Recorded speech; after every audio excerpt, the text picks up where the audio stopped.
And welcome back. Happy Friday to you. Are you still thinking about what to do for Dad for Father's Day? How about the gift of grilling? Chad Ford from the Food Network's Chopped Grill Master series is in Southwest Florida for a barbecue event this weekend, and that is where Alex Butler joins us this morning.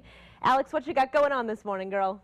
I just want to say this is about as good as it gets for me with grilling, okay? I can maybe put a couple of things on the grill, but for the most part, I am clueless. And maybe your dad is too, and he'd be really happy if you hooked him up with a Father's Day out-of-control barbecue. We are here at the Hyatt Regency Coconut Point, and they are having a huge event with Chad Ward from the Food Network. He was on Chopped Grilled Masters.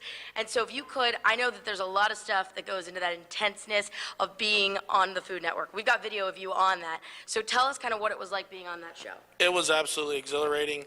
I mean, you realize the 20, 30-minute time periods you have, they go by so quick. There's so many things you want to do, but when you hear Amanda Freitag say it's a minute and Chad doesn't even have plates yet, it's pretty nerve-wracking. So what would you say was the most exciting part of being on the show?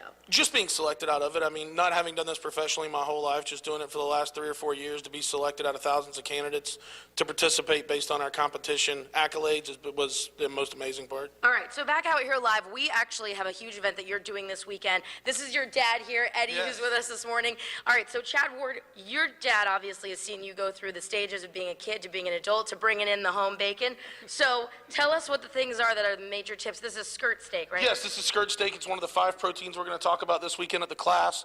One of the common mistakes is people leave the membrane on or they won't get it completely off. So you want to get that membrane completely off, because now what's going to happen is we're going to be able to season the meat, which is what we really want to get the flavor all the way through. And make it like super juicy. Absolutely. All right, so here's the thing. There's a big event going on here at the Coconut Point Regency, loving of the Hyatt. So it's going to be happening here in Southwest Florida. If you want to come out with your dad and learn from him, here's the info so you can write this down. $125 for the full weekend event, or you can just come out for the barbecue. It's going to be a huge bonus. And how often can you cook with a Food Network star? Not that often, and we know we don't want to tell Dad, but you know sometimes this, the steak's a little dry. So sometimes you got to be like, Dad, I think you should take the class. All right, we're gonna throw it back to you. And Colleen, I just want to say, I plan to be educating myself. I'm not a dad, but I plan to get a full education today so I can be balling it. Oh my gosh, Alex. I laughed so hard when you said that about the dry steak, because you know what, it's the truth. Sometimes Dad gets out there, he likes to be flipping it around, and anyway, he can use some help. I appreciate that. Michelle, what's the weather you think going to be for grilling on Sunday if people want to do it in their backyard? I think the weather's going to be almost as hot as the actual grill itself, because